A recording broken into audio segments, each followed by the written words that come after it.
welcome back to Sundays in the Garden.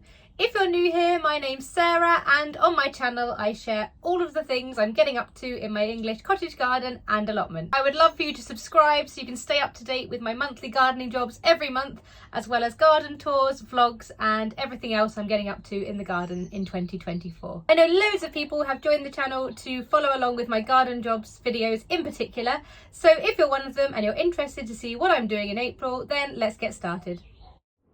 So my first job for April is lawn care and first mow. If you're anything like us, our lawn is looking really worse for wear after an extremely wet and miserable winter and early spring. So there are loads of bare patches with our small children who like to run around on the lawn. It gets really bare, and there are lots of patches of just bare soil. So first of all, I'm going over with this little rotavator here to rough up the soil and give some seed something to bed into. Next, I'm scattering grass seed over these bare patches and topping it off with some topsoil.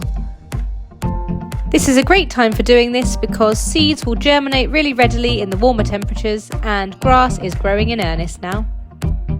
Speaking of this, if your lawn is looking much healthier than mine, then now is the perfect time for the first mow. And here's some I did earlier. This seed was planted about 2 weeks ago, and as you can see, it's already looking lovely and healthy and strong. Job number 2 for April is to keep deadheading those spring bulbs. By deadheading them, you're ensuring that the plant is not putting energy into growing seed and instead puts energy back into feeding the bulb underground for a wonderful display next year. Make sure you leave the leaves to die back naturally, as they will continue to photosynthesize and feed the bulb underground for another wonderful display next spring. Job number 3 is to tidy your strawberries.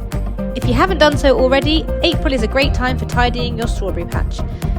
I'm going to take my time to remove any old leaves or diseased leaves, as well as any debris on the ground or any weeds that have started to poke through. As you can see, this leaf is showing signs of disease, so that one's going to go. And on I go methodically through the bed, removing anything that shouldn't be there.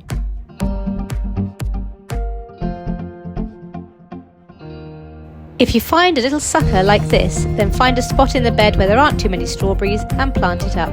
And then we're done. And we even have the first flower and the first sign of fruit of the season. On to job number 4, which is to thin out our seedlings.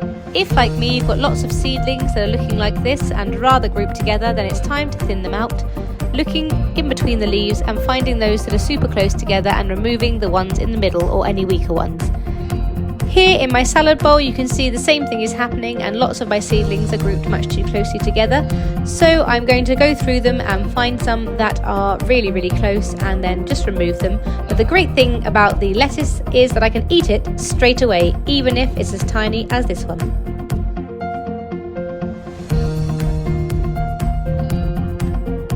Tiny but just so delicious. Job number 5 is to keep sowing those seeds, and there really isn't much we can't be sowing in April, but I'm going to be sowing forget-me-nots and some nigella, some nasturtiums, some tomatoes, 2 varieties here, the runner beans that I saved from last year,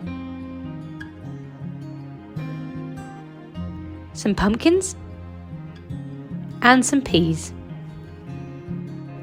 In addition, I'll be direct sowing my parsnips and my carrots, some spring onions into pots and some radishes.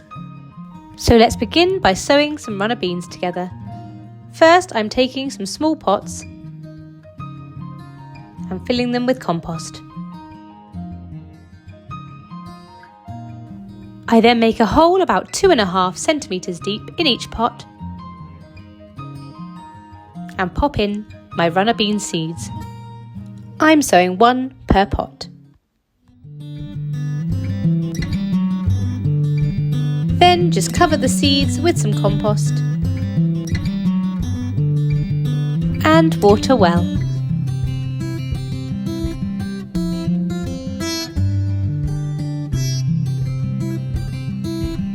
Job number 6 is to pot on those seedlings that have outgrown their pots, just like these cosmos here. I gently remove the seedling from its pot, Separate the roots out slightly and put it into a pot of its very own. Then I fill it up with some more compost up to the top of the pot and water it well.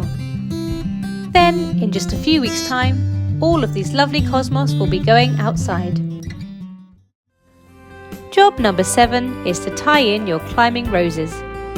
As your climbing roses start to put on lots of lovely new growth and start to throw out lots of side shoots, now is the time to tie them back in again and make sure they're all going in the directions that you would like them to before the flowers appear.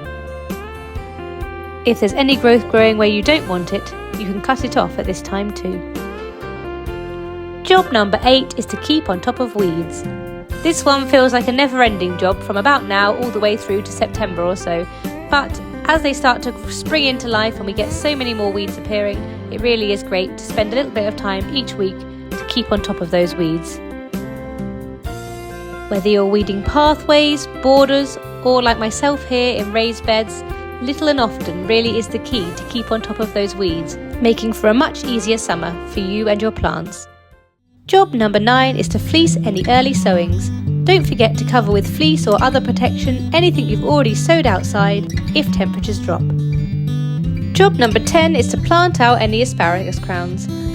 I bought these 2 varieties at a garden centre a few weeks ago, and you need to soak them for about an hour in water before planting. So here I am soaking the crowns or roots in the water, and this one here is looking really healthy.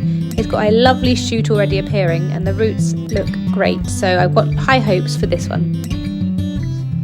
It's best to plant asparagus where you want it to grow, but unfortunately the bed I'm going to plant my asparagus in is not yet ready, so I'm starting it off in a pot here. I'm spreading the roots out over a mound to make sure that they're nice and separated and have got plenty of space to spread out. And then I'm going to cover the roots or crown with some compost and make sure I mark it so I know what's in here. And I'll plant it out into the ground in a few weeks' time. And as ever, don't forget to keep feeding those garden birds. They're nesting and raising their young and would appreciate any help you can give.